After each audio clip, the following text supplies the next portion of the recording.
Welcome to the tasting room. We've got two delightful barley wines to try today. And hey guys, this segment is brought to you by To Design Art. They've got a special deal continuing for you. 25% off plus free shipping. Use the code word HBTV252 and you'll be able to send your honey something nice, get you out of the doghouse. That's for sure. Well, our first one we're going to try today is from Uintah.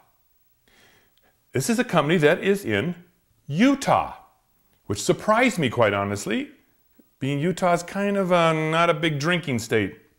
But this is a barley wine. Uintah actually opened in 1993. And they have been growing and growing. In 2001, they had grown two places.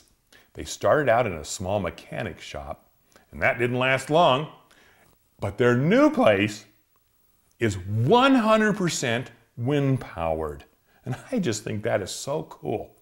So, fantastic company. Seems to be, they send their grains out for feed for animals. They try to recycle bottles.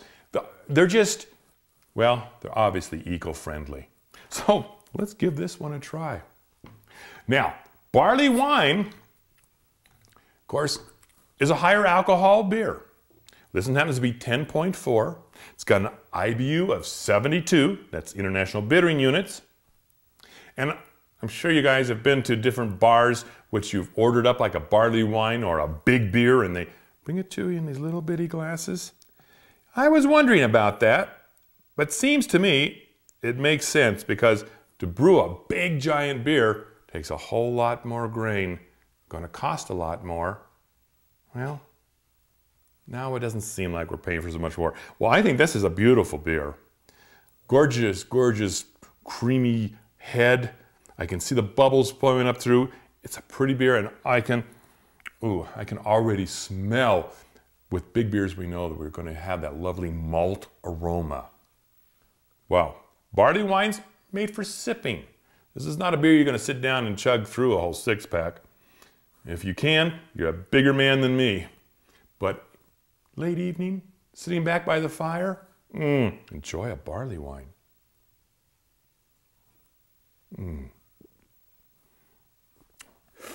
All right, this is wonderful.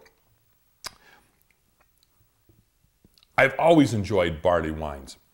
I have to admit it's not a beer I brew a whole lot of myself, because I think one of the problems is it's better if you let it sit for a long, long time. This particular one is about a year old, but oh my goodness, it is delicious. The hops balance out the sweetness of the malts.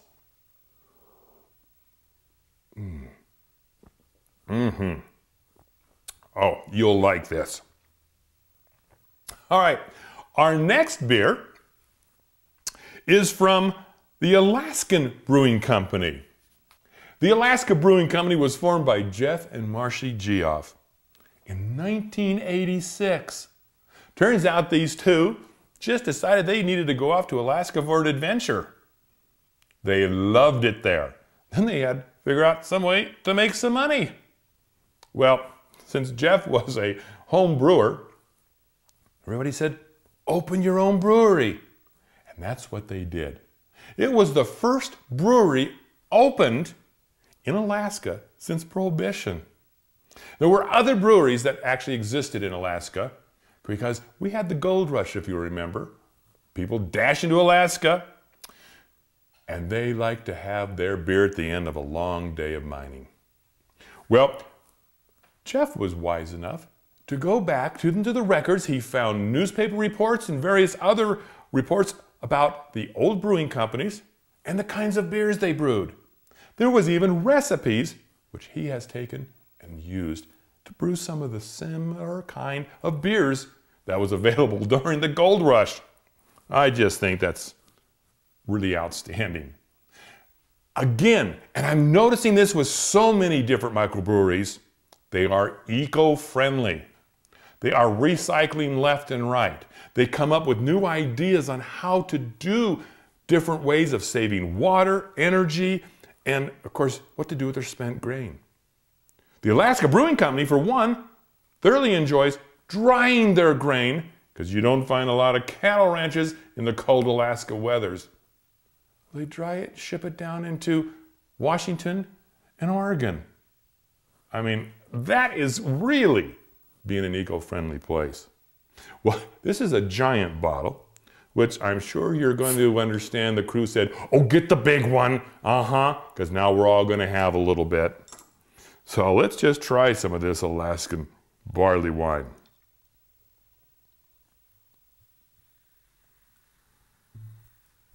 Wow. Compare the two, it'd be pretty tough to be able to tell which is which from the color. They're both a gorgeous, gorgeous dark amber. They both have lovely heads. This is also 10.4 alcohol. This has got a 60 IBU.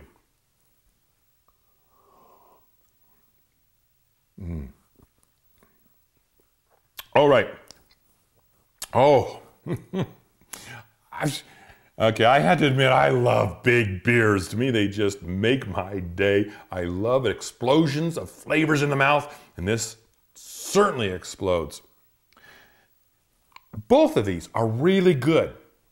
This one, a little more bittering hops used than this one. So the Alaska one's a little bit sweeter. This, I think, would be magnificent with a dessert. Oh, a great cheesecake and barley wine. Oh, all right, I'm going to start to drool. This one, I think would be phenomenal with a little cheese, particularly a nice pungent cheese like a blue cheese. Oh, oh, well, two fantastic barley wines. Time for my thumbs up. You know, I've heard from you guys, I'm giving an awful lot of 3 thumbs up, 2 thumbs up, 3.5, we've even approached 4. Well, I think it's because I've just been having such fantastic beers. I don't really want to get any that are lower. So, I'm giving this beer 3 thumbs up. You will really like it. And if you like a little bit sweeter, this one, I'm giving it 3.5 thumbs up. I think this one's fantastic. So, that's our barley wines. I hope you enjoy. Give them both a try.